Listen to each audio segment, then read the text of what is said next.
सरपंच संतोष देशमुख हत्या प्रकरणात ही मोठी घोषणा झाली आहे। संतोष देशमुखांचा खटला उज्ज्वल निकम लढणार आहे। राज्य सरकारने उज्ज्वल निकम यांची विशेष सरकारी वकील म्हणून नियुक्ती केली आहे आणि त्यामुळे देशमुख कुटुंबियांची एक मागणी पूर्ण झाली आहे।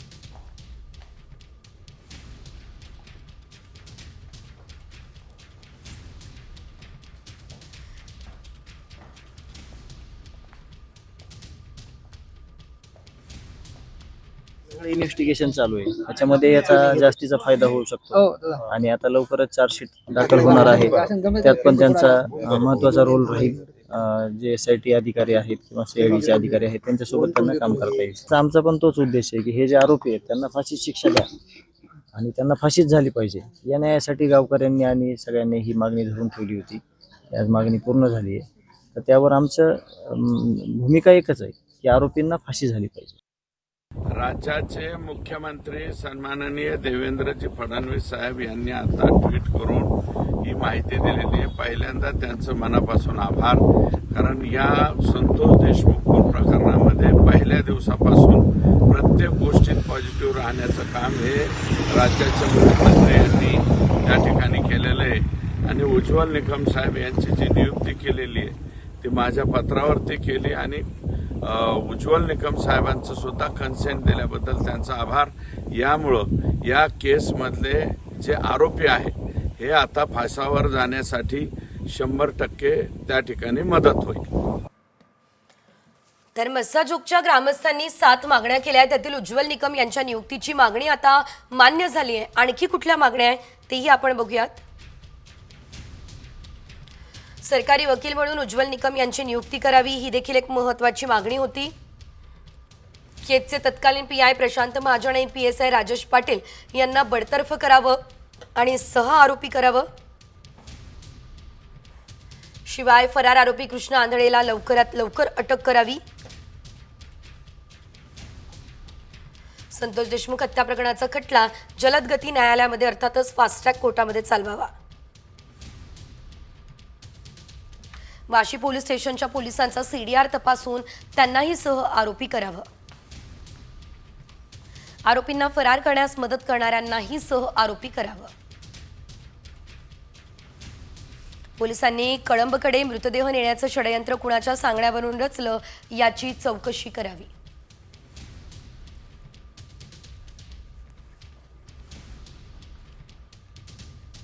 वळूयात पुढच्या मोठ्या बातमीकडे। सीमा प्रश्नावरून ठाकरे गटाचे खासदार संजय राऊतांनी एकनाथ शिंदे यांच्यावर निशाणा साधला।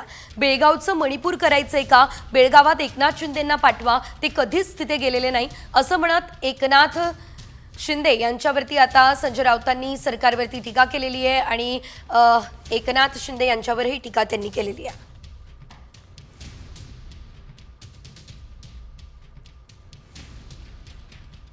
गृह मंत्रालय का अधीन विषय है, न्याय प्रविष्ट है, सुप्रीम कोर्ट में मामला चल रहा है। उसके बावजूद चाहे सरकार किसकी भी हो, कांग्रेस की हो या बीजेपी, उनका रवैया ये है कि बेळगाव में जो मराठी लोग रहते हैं उनको तकलीफ, उनको यातना दे। मराठी स्कूल बंद करे, मराठी लाइब्रेरी बंद करो, मराठी भाषा जो बोलते हैं उनके ऊपर हमले करो। ये देश है, मणिपुर नहीं है ना। मणिपुर में यही तो चल रहा है। क्या ये बेळगाव को मणिपुर बनाना चाहते हैं? आणि यानंतर एक मोठी बातमी आहे। खरं तर कोकणात झालेल्या डॅमेज नंतर ठाकरे गटाचे उद्धव ठाकरे लवकरच कोकणचा दौरा करणार आहे। दरम्यान उद्धव ठाकरेंच्या या दौऱ्यावरून मंत्री नितेश राणेंनीही तोफ डागली आहे। उद्धव ठाकरेंच्या दौऱ्यानंतर दुसऱ्या दिवशी पक्षप्रवेश होणार आहेत, हा दावा मंत्री नितेश राणे यांनी केला असल्याचं आपल्याला बघायला मिळतंय।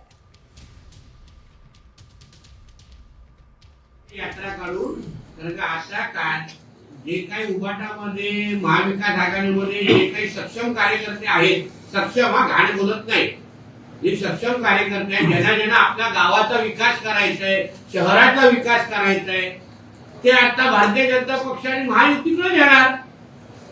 तुम्ही किती यात्रा जिथे जिथून यात्रा निघेल ना, दुसऱ्या दिवशी तिथे बघा किती मोठे पक्ष प्रवेशाचे कार्यक्रम होतात।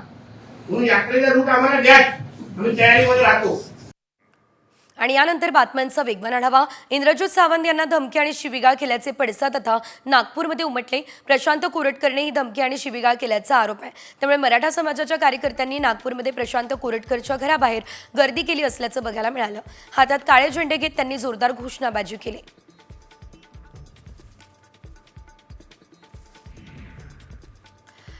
विधिमंडळाचं कामकाज अधिक परिणामकारक होण्यासाठी विधानमंडळ समित्यांच्या 11 अध्यक्षांची नावं भाजपने निश्चित केली. मात्र मित्रपक्ष शिंदेसेना आणि अजित पवार गटानं अजूनही नाव कळवलेलं नाही. लवकरच ही नावं कळवण्यात येतील असं शिंदे आणि पवार गटानं सांगितलं. महायुती सरकारमधील एकूण 7 मंत्र्यांच्या विशेष ओएसडी नेमणुकीबाबत शासनाचा आदेश जारी झालाय. पीएस आणि ओएसडी नेमणुकीवरून आता मंत्री माणिकराव कोकाटेंनी केलेल्या विधानावर चर्चा करण्यात आली. अशातच फिक्सर आणि डागाळलेल्या नेमणुका करणार नसल्याचं मुख्यमंत्री फडणवीसांनी स्पष्ट केलं. पीए आणि ओएसडीच्या मुद्द्यावरून राऊतांनी आता पुन्हा शिंदे गटावर टीका केली आहे. फडणवीसांनी लहान माशांऐवजी मोठे मासे जाळ्यात पकडावे, मोठ्या माशांवर कारवाई करावी असं म्हणत संजय राऊतांनी शिंदे गटावर निशाणा साधलाय. भाजपच्या सदस्य नोंदणीवर आता भामट्यांचा डोळा असल्याचं समोर येत आहे. सायबर भामट्यांकडून 400 ते 500 जणांची फसवणूक झाली आहे. दिल्ली आणि छत्तीसगडमध्ये या भामट्यांचं कनेक्शन आहे. या प्रकरणी आता दिल्लीतून सबरजित सिंगला बेड्या ठोकल्या आहेत. मस्साजो ग्रामस्थांच्या अन्नत्याग आंदोलनाचा आजचा दुसरा दिवस. केज पोलीस ठाण्याचे पोलीस निरीक्षक वैभव पाटील हे आंदोलनस्थळी पोहोचले. त्यांनी धनंजय देशमुख यांच्यासोबत चर्चा केली. देशमुख कुटुंब याशिवाय ग्रामस्थांच्या मागण्यांबाबत आज काही ठोस निर्णय होऊ शकतो.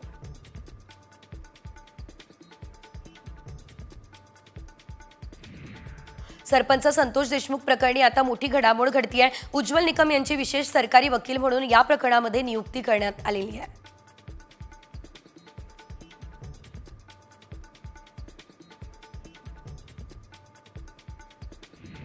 पुण्यातल्या खराडी, चंदननगर आणि वडगाव शेरीमध्ये शुक्रवारी पाणी पुरवठा बंद असेल. चंदननगर या ठिकाणच्या पाण्याच्या टाकीच्या मुख्य जलवाहिनीच्या कामासाठी हा निर्णय घेण्यात आलाय.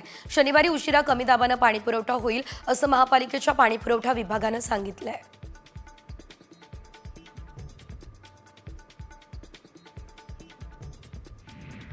नागपूर गोवा शक्तीपीठ महामार्गाला होत असलेल्या विरोधाच्या पार्श्वभूमीवर MSRDCने हालचाली सुरू केल्या. शक्तीपीठ महामार्ग कोकणाकडे कसा नेता येईल यासाठी पर्यायी विचार केला जातोय. त्यानुसार सल्लागाराकडून पर्यायी कामाला सुरुवात करण्यात आली आहे.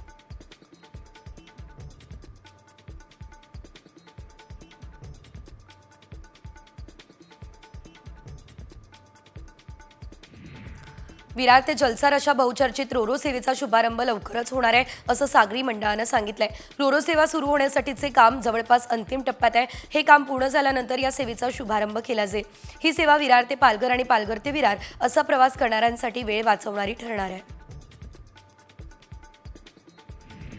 बिटकॉईनमध्ये गुंतवणूक मोठ्या प्रमाणात वाढली आहे. प्रकरणी अनेक ठिकाणी महिन्याला 10% परताव्याच्या नावे फसवणूक येते.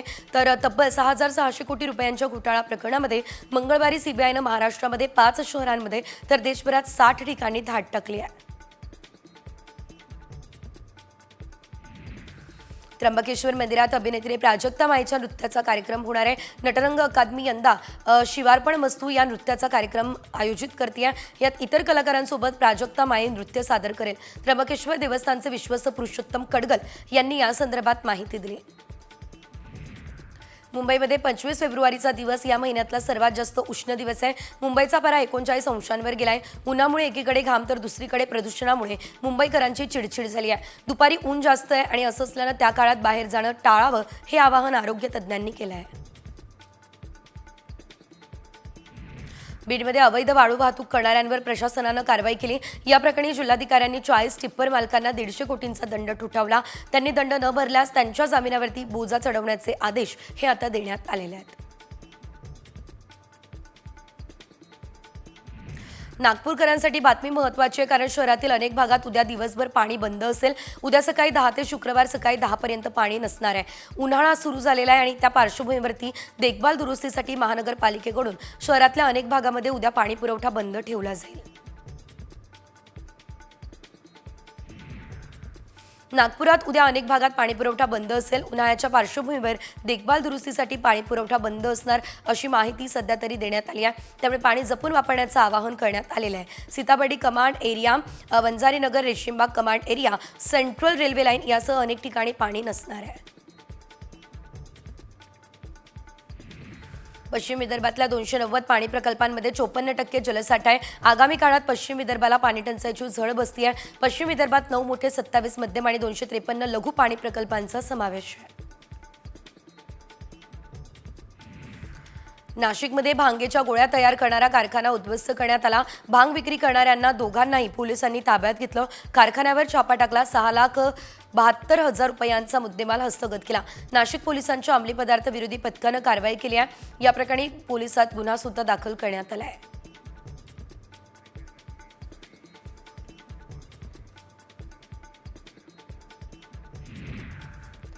आज आपण पाहतोय संपूर्ण राज्यासह देशभरामध्ये महाशिवरात्रीची धूम बघायला मिळते. प्रत्येक ठिकाणी हर हर महादेवचाच गजर ऐकायला येतोय. रात्रीपासून अनेक मंदिरांमध्ये गर्दी आहे आणि त्या पार्श्वभूमीवरती राज्यभरातल्या आणि देशभरातल्या तब्बल 12 ज्योतिर्लिंगांचं दर्शन जे आहे ते आपण करून घेतोय.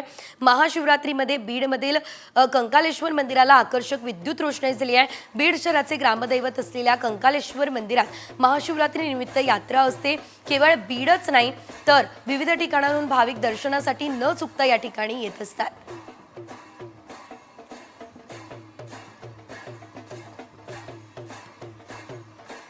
मराठवाड्यातील हिंगोली जिल्ह्यातल्या औंढा नागनाथ मंदिरात मध्यरात्रीपासूनच शिवभक्तांनी दर्शनासाठी रांगा लावल्या. औंढा नागनाथ संस्थानकडून शासकीय महापूजा संपन्न झाली. त्यानंतर भाविकांच्या दर्शनासाठी हे मंदिर खुलं करण्यात आलं. मंदिराच्या मुख्य भागावर आकर्षक अशी सजावट सुद्धा करण्यात आलेली आहे.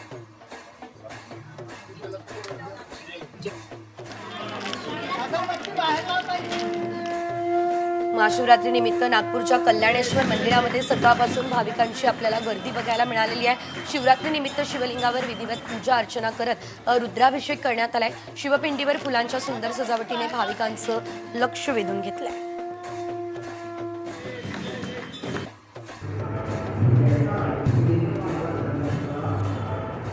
जळगावचे ओंकारेश्वर मंदिर महाशिवरात्री निमित्त पहाटे 4 वाजेपासून भाविकांसाठी आता खुलं करण्यात आलं असल्याचं बघायला मिळतंय. एकंदरीत विविध कार्यक्रमांचं आयोजन या ठिकाणी करण्यात आलं असल्याचं देखील आपल्याला पाहायला मिळतंय.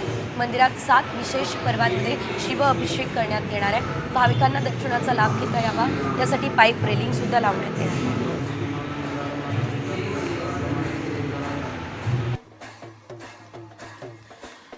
जुन्या मुंबई पुणे महामार्गावर घोरावेश्वर मंदिराच्या पायथ्याशी महाशिवरात्री निमित्त सप्ताहाचं आयोजन झालं. या सप्ताहामध्ये राज्यातील नामवंत कीर्तनकारांनी आपली सेवा सादर केली. दरम्यान या सप्ताहानिमित्त महाप्रसादाचं आयोजन सुद्धा करण्यात आलेलं आहे.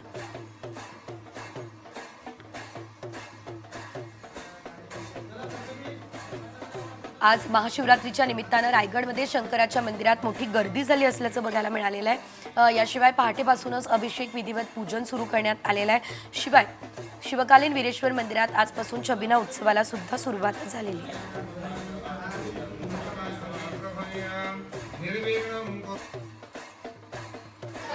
अकोल्याचे आराध्य दैवत राजराजेश्वर मंदिरात पहाटेपासून दर्शनासाठी शिवभक्तांच्या रांगा लागल्या असल्याचं आपल्याला बघायला मिळालं. राजेश्वराला जलाभिषेक करत भाविक दर्शन घेताना दिसत आहेत.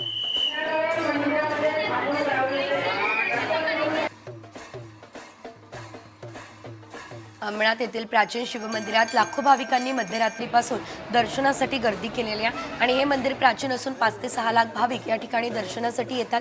उल्हासनगर आणि अंबरनाथच्या मध्यावर या ठिकाणी मोठी यात्रा सुरू झाली आहे.